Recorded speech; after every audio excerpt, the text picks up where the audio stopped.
매일 성경과 함께하는 오늘의 큐티 시간입니다.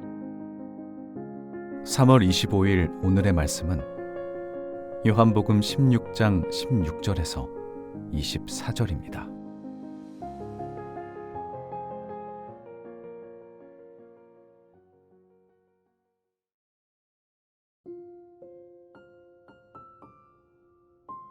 조금 있으면 너희가 나를 보지 못하겠고 또 조금 있으면 나를 보리라 하시니, 제자 중에서 서로 말하되 우리에게 말씀하신 바 조금 있으면 나를 보지 못하겠고 또 조금 있으면 나를 보리라 하시며 또 내가 아버지께로 가미라 하신 것이 무슨 말씀이냐 하고, 또 말하되 조금 있으면이라 하신 말씀이 무슨 말씀이냐, 무엇을 말씀하시는지 알지 못하노라 하거늘. 예수께서 그 묻고자 함을 아시고 이르시되, 내 말이 조금 있으면 나를 보지 못하겠고 또 조금 있으면 나를 보리라 하므로 서로 문의하느냐. 내가 진실로 진실로 너희에게 이르노니 너희는 곡하고 애통하겠으나 세상은 기뻐하리라. 너희는 근심하겠으나 너희 근심이 도리어 기쁨이 되리라. 여자가 해산하게 되면 그 때가 이르렀으므로 근심하나 아기를 낳으면 세상에 사람 난 기쁨으로 말미암아 그 고통을 다시 기억하지 아니하느니라. 지금은 너희가 근심하나 내가 다시 너희를 보리니 너희 마음이 기쁠 것이요 너희 기쁨을 빼앗을 자가 없으리라. 그날에는 너희가 아무것도 내게 묻지 아니하리라. 내가 진실로 진실로 너희에게 이르노니 너희가 무엇이든지 아버지께 구하는 것을 내 이름으로 주시리라. 지금까지는 너희가 내 이름으로 아무것도 구하지 아니하였으나 구하라, 그리하면 받으리니 너희 기쁨이 충만하리라.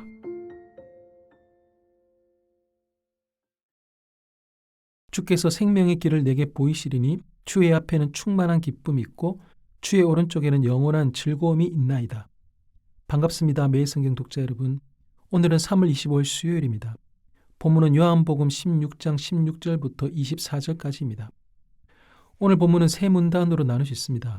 16절부터 19절까지는 제자들의 의문, 20절부터 22절까지는 근심 뒤의 기쁨, 23절과 24절은 예수님의 이름과 기도 응답입니다.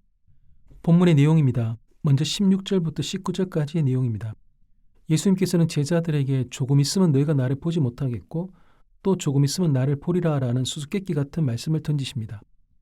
여기서 조금 있으면 보지 못한다라는 것은 곧 닥칠 십자가의 죽음을 다시 본다는 것은 부활 후의 영광스러운 재해를 의미합니다. 하지만 제자들에게 이 말씀은 도무지 풀리지 않는 난제였습니다. 그들은 조금 있으면이라는 시간의 의미와 아버지께로 간다는 주님의 목적지를 이해하지 못한 채 의아해하며 서로 수군거립니다.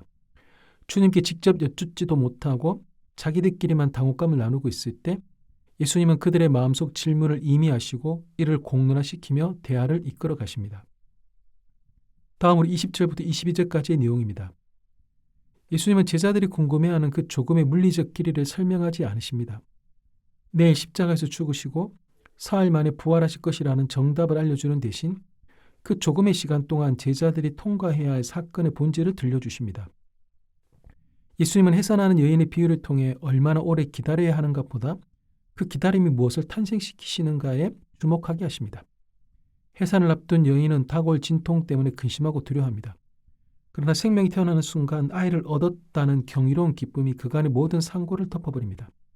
이처럼 제자들이 겪을 십자가의 슬픔은 결코 헛된 고통이 아니라 부활의 기쁨을 잉태하는 거룩한 진통입니다.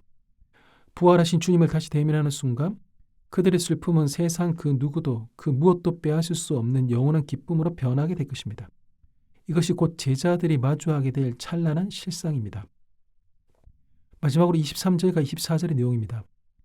예수님은 십자가와 부활이라는 고통스러운 조금의 시간을 통과한 뒤에 제자들에게 주어질 결정적인 선물을 공개하십니다.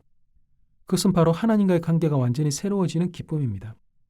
예수님께서 부활하시고 성령님이 임하시며 제자들은 이전과는 전혀 다른 영적 차원으로 들어서게 됩니다. 이제 그들은 누구를 통하지 않고도 예수님의 이름으로 하나님 아버지께 직접 나아갈 수 있게 됩니다. 중보자 대신 예수님의 이름 안에서 하나님 보좌를 향한 담대한 기도의 길이 활짝 열린 것입니다. 이 기도의 특권은 곧 하나님과 나누는 깊은 사귐의 기쁨으로 이어집니다. 비록 세상 속에서는 여전히 고난과 핍박이 몰아치겠지만 하나님과의 친밀한 관계 안에서 기를 올리는 이 기쁨은 그 누구도 그 무엇도 빼앗을 수 없습니다. 고난 한복판에 있는 제자의 심령이 기도를 통한 하나님과의 교제로 가득 채워질 때 그 충만한 기쁨은 근심과 두려움이 비집고 들어올 틈을 허락하지 않습니다. 거친 상황은 여전할지라도 마음의 중심에는 결코 흔들리지 않는 하늘의 기쁨이 굳게 자리 잡게 됩니다. 오늘 본문에서 예수님은 어떤 분이십니까? 혼란스러워하는 제자들의 마음을 아시고 그 불안함마저 넉넉히 품어주십니다. 제자들은 예수님의 말씀을 이해하지 못한 채 깊은 의구심에 빠져 있습니다. 그들은 예수님께 직접 묻지도 못한 채 그저 자기들끼리 수군거리며 당혹감을 나누고 있습니다. 예수님은 그런 제자들의 미성숙함이나 이해력 부족을 책망하시지 않습니다. 오히려 그들의 속마음을 미리 헤아리시고 먼저 다가가 그들이 정말 궁금해하는 것을 차근차근 설명해 주십니다. 요한복음 2장 25절 말씀처럼 예수님은 친히 사람의 속에 있는 것을 아시는 분이십니다. 때때로 우리도 하나님의 뜻이 도무지 무엇인지 이해되지 않고 왜 이런 일이 일어나는지 몰라 답답할 때가 있습니다. 기도로 직접 묻지도 못한 채 그저 속으로만 앓으며 고민하는 날들을 보내고는 합니다. 예수님은 다 아십니다. 차마 묻지 못한 질문도 감히 입 밖으로 꺼내지 못한 불안도 예수님은 이미 다 알고 계십니다. 그러니 다 아시는 예수님 앞에 조용히 나아가 보십시오. 제자들에게 해산의 고통이라는 비유로 장차올 기쁨을 약속하셨던 예수님께서 오늘 우리에게는 또 어떤 세밀한 말씀으로 우리의 상황을 해석해 주실지 기대하면서 주님께 마음을 열어 보십시오. 오늘 본문 우리에게 주시는 교훈은 무엇입니까? 머리로만 이해하려는 신앙에 머무지 말고 무릎으로 누리는 신앙의 자리로 나아가야 합니다. 제자들은 궁금한 것을 해결하려 자기들끼리 수군거렸지만 아무런 답도 얻지 못했습니다. 그러나 이제 우리에게는 길이 열렸습니다. 예수 그리스도로 말미암아 하나님 아버지께 직접 나아가 묻고 구할 수 있게 된 것입니다. 주님이 하나님과 깊이 교제하셨던 것처럼 이제 우리도 그 친밀함 안에서 하나님 앞에 당당히 설 수 있습니다. 성경이 우리에게 끊임없이 기도하라고 권면하는 이유는 단순히 응답을 받아내는 것을 넘어 하나님과 사귀는 그 지극한 기쁨을 놓치지 않게 하기 위함입니다. 어린아이가 부모에게 아빠 이게 뭐예요? 엄마 저건 왜 그래요? 라며 사소한 것까지 묻듯 하나님 아버지께 마음껏 물으십시오. 훗날 그때 왜 기도하지 않았을까 하는 후회가 남지 않도록 지금 마음과 입술을 열어 주님께 아뢰십시오. 기도의 자리로 나아가기에 가장 좋은 때는 바로 지금입니다. 기도하겠습니다. 하나님, 제 마음속 깊은 곳에 무엇이 있는지 이미 다 아시고 있는 모습 그대로 품어주셔서 감사합니다.